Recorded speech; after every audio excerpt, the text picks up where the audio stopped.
Hey everyone, welcome back. Today we're talking about something that affects every single one of us, something that keeps people up at night, something that can either limit your life or set you completely free.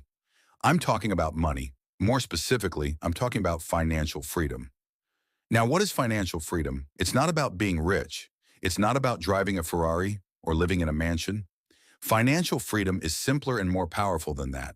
It's when you have enough money that you don't have to stress about it anymore. It's when you can make life decisions without money being the deciding factor. It's when you wake up and realize that you work because you want to, not because you have to. Sounds good, right? But here's the thing, most people never achieve financial freedom, not because they don't want it, but because they don't know the steps to get there. They're flying blind, hoping things will work out, following advice from people who aren't financially free themselves. Today that changes. I'm going to walk you through 15 concrete steps to financial freedom. These aren't theories. These aren't get-rich-quick schemes. These are proven strategies that actually work. Some of them are simple. Some of them require discipline. All of them are possible. So whether you're drowning in debt right now, living paycheck to paycheck, or already doing okay but want to level up, these steps will show you the path forward. Let's get started. The first step is the hardest one for most people to swallow, but it's also the most important. You need to accept complete responsibility for your financial situation. I know what you're thinking, but you don't understand. I had medical bills. The economy crashed. My parents didn't teach me about money. My job doesn't pay enough. And you know what? All of that might be true. Life isn't fair. Bad things happen to good people. The system is broken in a lot of ways. But here's the brutal truth. None of that matters if you want to change your situation. You can be right or you can be free. You can't be both. When you blame external circumstances for your financial situation, you give away your power. You're essentially saying, I'm helpless. My financial future depends on things outside my control. And if that's true, then why are we even here? If you're helpless, there's no point watching this video. But you're not helpless. You have more power than you think. Maybe you can't control the economy, but you can control how you respond to it. Maybe you can't control your past, but you can control what you do today. Financial freedom starts with this mental shift. From this moment forward, your financial situation is your responsibility, not your parents, not your bosses, not the government's, yours. That might feel heavy, but it's actually liberating. Because if it's your responsibility, that means you can change it. So right now, I want you to make a decision. Say it out loud if you need to. I am responsible for my financial future. Feel that weight? That's the weight of power. You just picked up the steering wheel of your financial life. Now let's figure out where to drive. You cannot manage what you do not measure. It's impossible. Yet most people have no idea what their actual numbers are. They have a vague sense that they're doing okay or struggling, but they don't have concrete data. This ends today. Step 2 is knowing your numbers, and I mean really knowing them. First, you need to know exactly how much money comes in every month. Not approximately, exactly. If you have a salary, this is easy. If your income varies, calculate your average over the last 6 months. Write this number down. Second, you need to know exactly how much goes out every month. And I mean everything. Your rent or mortgage, obviously. Your car payment, your insurance, your utilities. But also your Netflix subscription, your coffee runs, your impulse Amazon purchases, everything. Most people massively underestimate their spending. They think they spend $2,000 a month when they actually spend $3,000. This gap between perception and reality is why they can never get ahead. Here's what you're going to do. For the next 30 days, track every single penny you spend. Yes, every penny. Use an app, use a spreadsheet, use a notebook. I don't care. Just track it. At the end of the month, categorize your spending. How much went to housing, food, transportation, entertainment? This exercise is eye-opening. You'll discover you're spending way more on certain categories than you realized. You'll find subscriptions you forgot you had. You'll notice patterns you've been blind to. But you also need to know 3 more critical numbers. First, your net worth. That's everything you own minus everything you owe. Even if it's negative right now, write it down. Second, your total debt. List every single debt you have, the balance, and the interest rate. Third, your credit score. Pull your free credit report and know where you stand. These numbers might be uncomfortable to look at. That's okay. You can't fix what you won't face. Once you know your numbers, you can make a plan. Until you know your numbers, you're just guessing. And you can't guess your way to financial freedom. Now that you know your numbers, it's time to create a budget. And I know.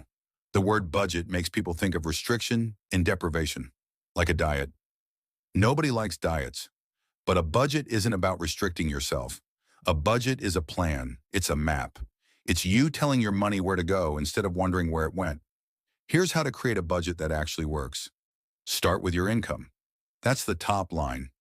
Now you're going to allocate every dollar to a category. This is called zero-based budgeting. Every dollar has a job.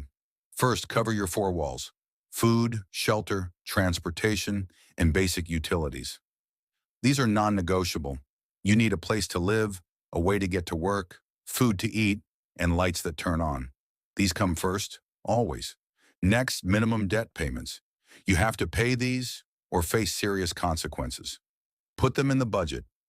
Then a small emergency fund if you don't have one. We'll talk more about this later, but even $50 a month toward an emergency fund is better than nothing.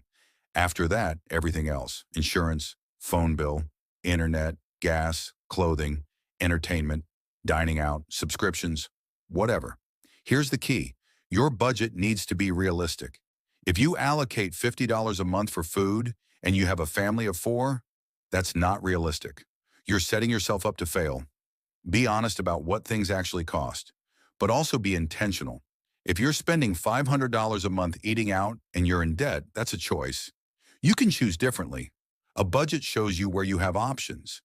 Your budget should also include categories for irregular expenses, things like car repairs, annual insurance payments, Christmas gifts. These aren't surprises. They happen every year. Budget for them monthly so you're not scrambling when they come up. And remember, your budget is a living document. It's going to change as your life changes. Review it monthly. Adjust as needed.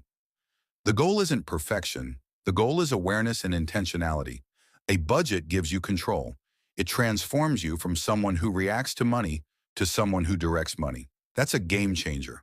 Life is unpredictable. Your car will break down. Your refrigerator will die. You'll need a root canal. An unexpected expense will pop up. It's not a matter of if, it's a matter of when. Most people handle these emergencies with debt. The car breaks down, so they put it on a credit card. The medical bill arrives, so they take out a payment plan at 20% interest. Every emergency pushes them deeper into the hole. This is why step 4 is building a starter emergency fund. Notice I said starter. We're not talking about 6 months of expenses here. We're talking about $1,000, that's it. Just $1,000 set aside in a savings account for emergencies only. Why $1,000?